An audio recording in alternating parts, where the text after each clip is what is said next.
Hello everyone. So in this video we will capture a couple of elements, DOM elements which align with the first approach, this one, right? Okay, so I open my website which is in the description, right? You can take the URL in description. Here so now I'm going to capture password, right? Okay, I just right click on that, click on the inspect. Here this one is input tag. So now I'm going to capture it from name attribute, right? Okay, so the name is password. Okay, so how can I do that? I press Ctrl F, then I will say which is double slash, and input is the web element. So I can say at name, right, equal password.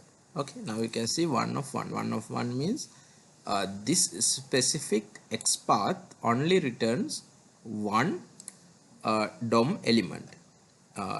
If it return like the name contains password, like that kind of attribute with input element takes two elements in this DOM structure, so it will say, so this will definitely say one of two. That means there are two possible occurrences in the same DOM object, right? So one of one means it definitely return only one object from this DOM structure, right? Okay, so this is a name attribute, right? So if I need to get the reset button, right? Okay, before that, yeah, so you can see that placeholder text, that placeholder is enter password, so you can capture this one through the placeholder text as well. So I can say placeholder equal the placeholder text. Okay, it will return also one of one, right? The same web element, right? Okay, so if I need to get the reset, right, the reset of the XPath, right, reset XPath. Okay, so one way you can do is using the text, right? So I have discussed that in previous video, reset, right? That display text, through the display text you can do that, right?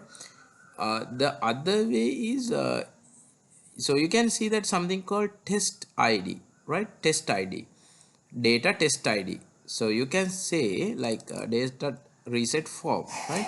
So you can place here reset, sorry, data test ID, data test ID equal this one, this value, right? uh, Reset form, yeah, this should be button. The element is HTML element should be button, right? So you can see now one of one. So that means test ID is provided by the developer specifically for testing purposes, right? So to capture that elements, right?